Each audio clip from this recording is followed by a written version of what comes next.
You might think you're paying $500 a month for your car. It feels reasonable, even responsible, like a normal adult decision. But that number is only the surface of a much larger cost, because that number only includes what you immediately see, like a ticket price that quietly excludes the fees, taxes, and conditions. And more importantly, it ignores the long-term impact on your financial flexibility. The most expensive parts are usually the ones you don't track. Not the payment itself, but everything attached to it over time.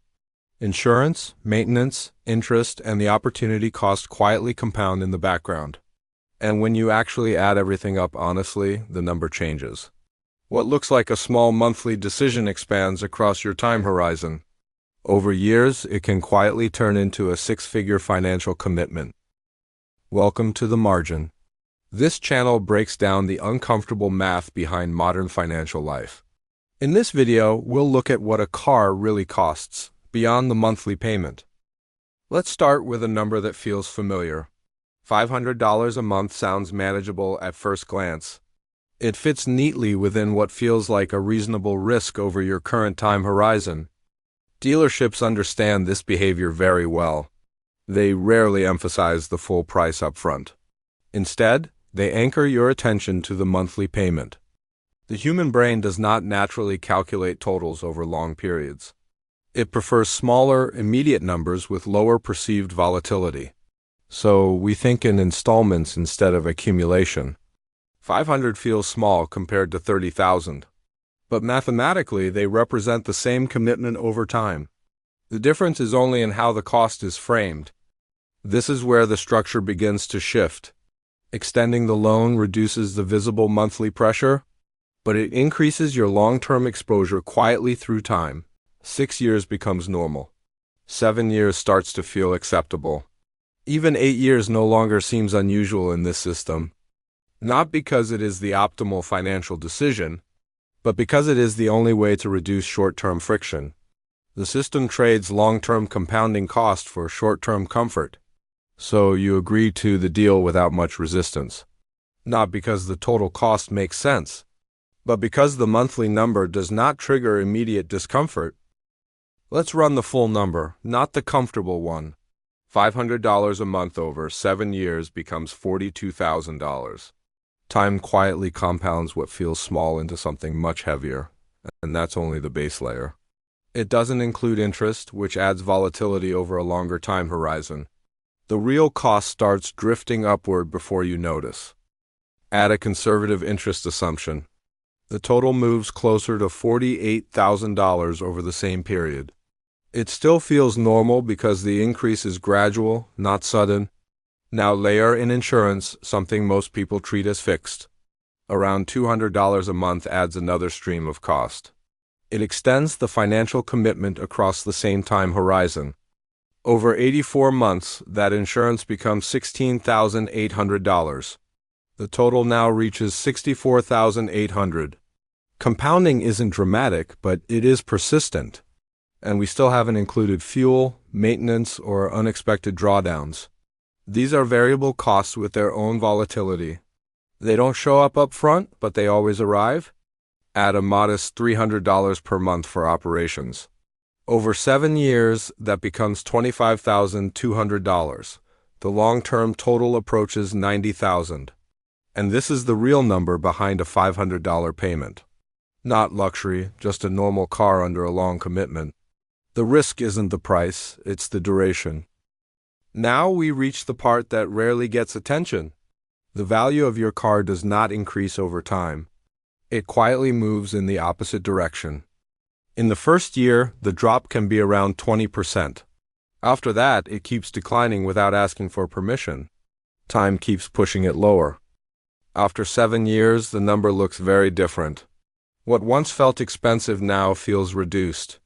The car might only be worth $15,000, so you paid $90,000 over time, but what remains is only a small portion of that. The gap in between does not come back. This is not what investing usually looks like. There is no compounding working in your favor here. It is consumption, and it carries a long-term cost. But most people do not frame it this way. The focus stays on comfort and daily usability. The underlying numbers remain in the background. We often say that at least the car is useful. It serves a purpose in daily life. But financially, the money is no longer flexible. The loss does not happen all at once. It happens gradually, almost invisibly. Every month, a small piece fades away. Let's look at this from a different angle. What happens if that $500 is not spent on a car? The number stays the same, but the outcome changes completely.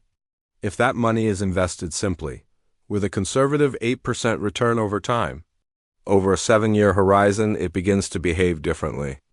The result lands somewhere around $60,000 to $70,000. Not from luck, but from time and compounding. The growth is quiet but persistent. So it's not just money being spent. It's also money that never had the chance to grow. The loss happens in two directions at once. This is what's called opportunity cost. It's the cost of a path you didn't take, and it rarely feels urgent in the moment, because there is no bill attached to it. No notification, no warning, no volatility signal. It's a silent trade-off happening in the background. But the effect is very real over the long term. It stretches your time horizon further away and delays the moment where you gain flexibility, and it all begins with something small. $500 a month doesn't look risky, but over time, it quietly reshapes your outcome. The problem is not the car itself. The real shift happens in your baseline lifestyle. Once that baseline moves, your financial risk quietly expands over time. When the car upgrades, your environment follows. Your habits begin to adjust without conscious decisions. Expectations rise faster than your awareness.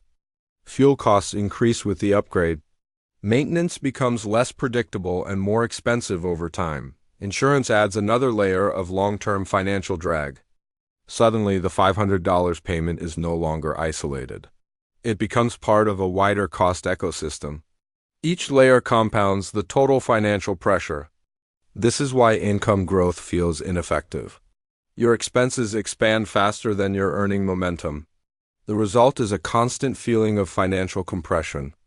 This is not a personal failure. It is a structural pattern designed around consumption.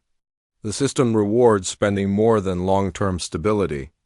As your lifestyle upgrades, your baseline cost rises. Your flexibility decreases across your time horizon. Small disruptions now carry larger financial drawdown risk. The car is often the first visible upgrade, but it quietly locks in future financial commitments. And over time, it shapes everything that follows. There is one more factor that rarely gets discussed. It does not show up in your monthly payment, but it quietly shapes your long-term financial decisions. It is social pressure, the need to look like you are on track, the quiet expectation that your life should match a certain timeline. A car is no longer just transportation. It becomes a signal to others, a visible marker of status and progress.